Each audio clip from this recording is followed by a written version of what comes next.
Hi, I'm Luke Gilfillan. Welcome to the Lounge with Luke Gilfillan.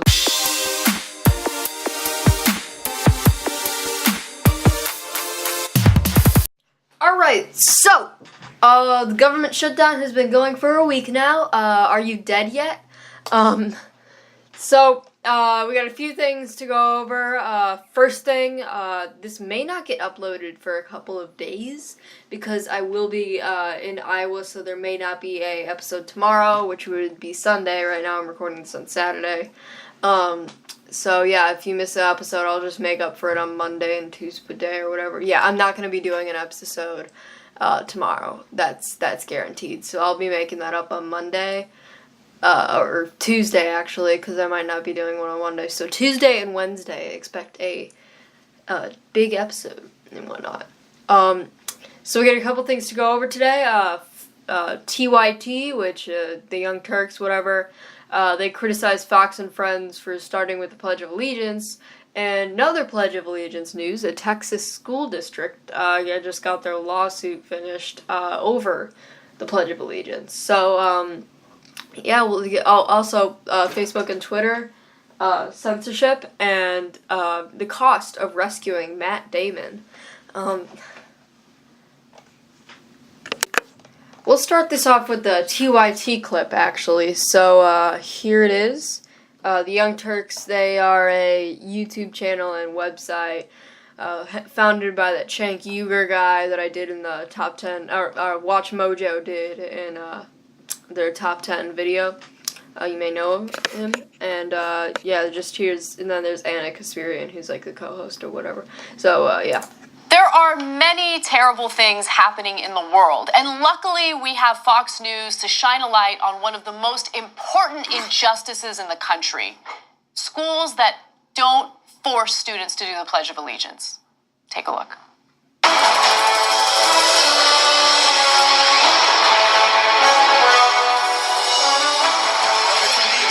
To the flag of the United States of America, and to the republic for which it stands, one nation, under God, indivisible, with liberty and justice for all. Thank you all very much. Go ahead and sit down. Math is next. But before then, it is the reason we're doing this is Okay, so he's about to explain the reason why they're doing it. They're crazy. That's the reason why they're doing it. Look, there's obviously nothing wrong with the Pledge of Allegiance, but this is not a national issue. Like, where everyone says the Pledge of Allegiance when they do it at sporting events. I think they do it at sporting events, right? Maybe they don't. I don't know. Who cares? Who cares? I mean, we have members of our military dying for needless wars, and they're like, we really need to have a long discussion about the Pledge of Allegiance and whether or not students are being forced to do it enough. I'm not even putting words in their mouth. Here's their argument about this. in American history. Here to tell us is author of Erasing America, Losing Our Future by Destroying Our Past, James Robbins. James, thank you very much for being here this morning. So this group right here, they know the Pledge of Allegiance. I asked them all if they say it every morning before school, and they all said they do. But that is not always the case, especially in a lot of our public schools today. Why? Well, it's not always the case. The Supreme Court has said that no student can be compelled to say the pledge. In some school districts, they just don't say it anymore. But that's unfortunate because the pledge allows American kids to know that they're part of something bigger than themselves, part of this great country. I speak to a lot of groups around the country, and I ask, do you know if your kid says the pledge every morning? And most parents don't know whether their school says it, or they don't say it every day, maybe once a week or at school assemblies. Why is it getting torn out of our schools? Well, we have the advancement of sort of progressive education, kind of revisionist education, teaching bad things about our country, but we shouldn't do that. We need more civics, we need more unification, more talking about the good things in America, and parents should get involved. They should know if their kids are saying the pledge, and they should, if they're not, then they should tell school districts to get it together. Well, that's exactly right. Go to your superintendent, go to your principal, and say, if you don't say the pledge, tell me why you don't. What's so wrong about this great country that you can't spend, I don't know, what did that take, 25 seconds to say the pledge? That's about it. It's nothing. You give me a lot of hope for the future. Keep saying the pledge, all right? Keep loving this country. We appreciate you being on Fox and Friends this morning. And James, thanks a lot for your time. All right, this is an issue we're going to stay all over because it's important for the future of our country. More black kids than they have on the network. I know. No, that was as Jesse Lee Peterson says, amazing. So does Hexit say the Pledge of Allegiance every day? I would venture to say he doesn't. That's the first thing I do when I get up in the morning. And I compel everyone around me to say it. No, but the Supreme Court's ruling on this was the correct ruling. You cannot force people to say the Pledge of Allegiance. You can't force kids to say the Pledge of Allegiance. You can't force them to say anything as a government employee, as someone who's funded by taxpayer money, right? Who's paid through taxpayer money. That would be the government going after someone's First Amendment rights, right? You can't force people to say something. You can't. Well, I'm just gonna correct her on the ruling and whatever. It says that you're allowed to compel or force kids to say it unless a parent letter or something declares otherwise, because parents need to play a big role in the education of their children, because that's part of being a parent and that's part of the liberties that our country gives you and whatnot. So yeah, also this video will be linked in the description in case you want to watch it, the full thing. So yeah, they basically go on to do that. I don't want to, I was planning on showing you a little more of the video, but we're a little over the time I wanted to spend on that. So we'll go into this. So problem with this is certain school districts may, like, okay, so we'll just go into this. This is Texas school district. Basically, they were like, this girl, she repeatedly, like, refused to stand for, like, the Pledge of Allegiance. This was, like, 2 years ago. And, her and a bunch of lawyers, they sued the school after they expelled her because she repeatedly would refuse to stand. She didn't have a letter from their from her parents saying that she shouldn't have to stand, which she should have done. She should have just got the letter from her parents, in my opinion. I honestly don't think that a school should be punishing someone for not standing for the Pledge of Allegiance. Just don't make a big deal out of it. I also don't think it's a good form of protest to, like, kneel at the national anthem or not stand for the Pledge of Allegiance in, like, a political manner. It just turns people off. Like, the majority of people in this country love this country. They're proud to be American and whatnot, and it just turns people away from whatever thing you're trying to push. I'm sure the Pledge of Allegiance and whatever kneeling isn't. I'm sorry, but I'm sure that your whatever protest you're doing isn't a way of saying, oh, this country's bad, this whatever. I'm sure it's like going after an issue, and the way like kneeling for the Pledge of Allegiance or kneeling for the national anthem or not saying the Pledge of Allegiance, it just looks bad on you, and it's gonna hurt your cause. Like, Trump is winning. It's a winning issue for conservatives and whatnot, when people don't stand for the national anthem or Pledge of Allegiance and whatnot. It really is. That's gonna help them. So this individual case, during the 2016 to 2017 school year, India Landry, attending Windfern High School in the Cypress Fairbanks Independent School District, chose not to stand during the Pledge of Allegiance. Texas law states that students must recite the Pledge of Allegiance unless a parent or a guardian gives them permission to opt out. Standing is not optional if the student's parents do not file a letter giving them permission or whatever. Landry was allegedly repeatedly sent to the office for refusing to stand for the pledge. Principal Martha Strother saw Landry sitting, prompting her to tell Landry that to stand. When Landry refused, Strother expelled her and reportedly told her to leave the school or police would be called. That was inappropriate, in my opinion, by the principal. I mean, if it's a Texas law, just, I don't know. I don't think it's something that needs to be enforced. I don't think you have to make a big deal out of it. It just draws more attention. And repeatedly told her to leave the school or police would be called. Landry later said, I don't think that her flag is what it stands for liberty and justice for all that. It's obviously not what's going on in America today. That's what Landry said. I'm sorry. I think I might have. Okay. According to Houston Chronicle, Landry told reporters in July that her opposition to the plan. Landry is the person that got expelled. Her opposition to the pledge was political, inspired by NFL players kneeling during the national anthem to draw attention to a surge of police violence against African Americans. The lawsuit accuses the principal, vice principal, secretary, and 2 teachers of violating Landry's rights to free speech, equal protection, and due process, and of her singling her out because she was black. That's what the lawsuit alleges. Okay, this is going to be like a 13, 15-minute episode and whatever, because I really want to talk about this. So this article in CNN Business by Hadas Gold. I prefer not to use CNN as something because their website, their website was so poorly organized. Like, they have ads and autoplay videos that come up at like 1,000,000 miles an hour. Like, I've had to pause like 3 videos in order to see the text of the article. It's a lot. Yeah, CNN should probably fix their website. I mean, it is a cable news station, but okay.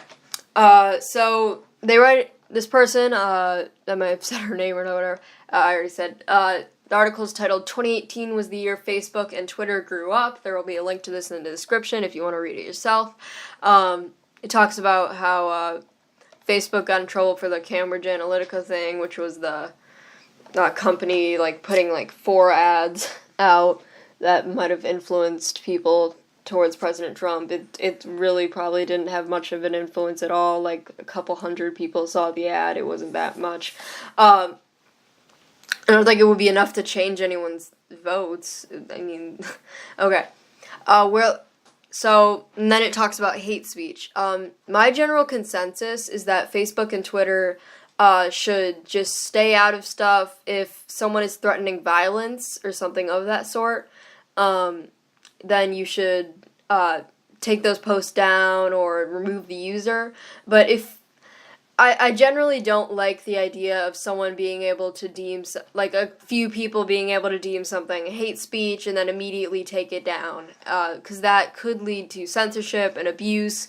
Like, let's say, oh, I just don't like that post. Maybe it's not like inherently hateful, I just disagree with this person, oh, it's hate speech, there it goes.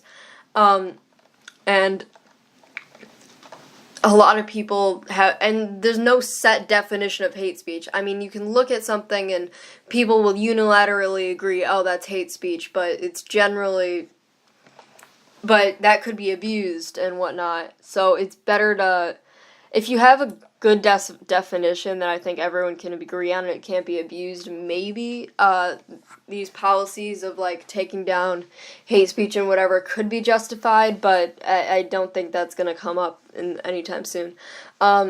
So she says, where these platforms once saw themselves as a neutral blank canvas for their users, they are now grappling with the reality that some of the lowest and worst of our societies are thriving on their platforms, and many believe it up to the companies like Facebook to control the spread. No, it's up to the general public to decide which ideas are good and which ideas are bad. I think in an abundance of ideas, good ideas are generally going to come through. I'm not going to say that's always the case, but I think if you want to stand for liberty and freedom of speech and whatnot, regulating speech so that you can stand for freedom is inherently hypocritical of you to do that. So in September, Twitter announced a new policy prohibiting dehumanizing speech, expanding on their hate speech conduct, banning direct attacks and threats of violence based on race, sexual orientation, or gender. Another thing that was included in this ban, which was one of the more like things, was misgendering someone. So if you were to say, Caitlyn Jenner, I'm pretty sure that is the one that changed genders. Caitlyn Jenner was a male, then you could be banned from Twitter. That's one of the more things I generally don't agree with that move. I think people should be able to have their own opinions and whatever, and I think if you're threatening, like, oh, I'm gonna kill you because whatever, then yes, that, and then they also banned Alex Jones. I generally disagree with that move. I don't agree with Alex Jones on virtually anything. He's crazy. He runs the InfoWars thing. I'm not going to put a link to that. CNN pointed out that Jones's videos and posts flew directly into the face of tech companies' rules and statements about their battles against misinformation. He's like a conspiracy theorist and whatever. People are talking about YouTube, which is owned by Google, that came under fire for its suggested and trending video algorithms. That's like what'll come into your recommendation page, which is pretty much what most people look at, and what'll come on trending, which is a part of YouTube that no one really looks at, but it shows which videos are like highly popular and whatnot. One of the videos that was on number one on trending on the video for about a couple hours was a video that suggested that one of the high school students at Parkland, Florida was a crisis actor and whatever. You may have heard about that theory like a couple months ago and whatever. So after criticism, site announced in July that it was making changes to put more authoritative content in front of users. A few months prior, the site also announced it would begin labeling content that came from state-sponsored outlets like Russia's RT network.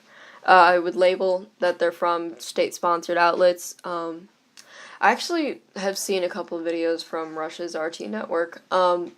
On the regulatory side, Germany began enforcing a hate speech law requiring social media sites to remove hate speech within 24 hours or face fines up to tens of millions of dollars, but thus far no company has faced major fines in the law.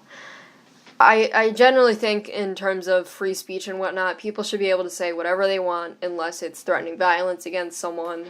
That's just generally my thing. Okay, finally! Oh, this is going to be a 20-minute video. How about it? Or probably 19 minutes, maybe with the other stuff it would be that. Okay. So, this cool article in Time Magazine, I'll put a link to it in the description.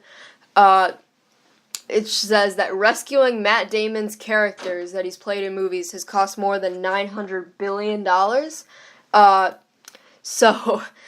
Matt Damon has played a variety of characters that have needed rescuing. So here are all the movies that rescuing has costed. So in Courage Under Fire, which was a Gulf War I helicopter rescue that costed $300,000. In Saving Private Ryan, World War II Europe search party that costed $100,000.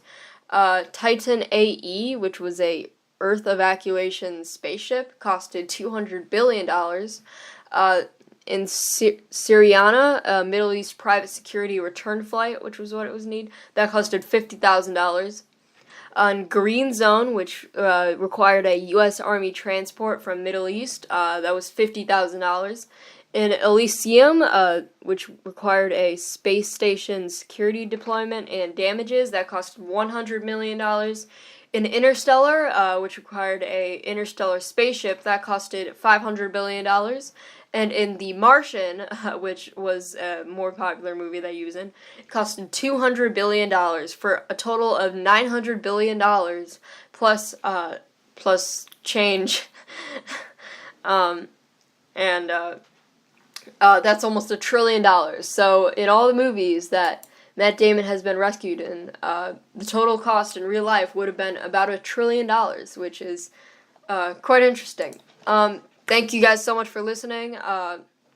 This may be up on Tuesday or maybe today. It really depends. There will be just to repeat, there will be no podcast tomorrow. I will be making up for that on Tuesday. Same thing with the one on Monday. I'll be making up that on Wednesday. Thank you guys so much for listening, and outro.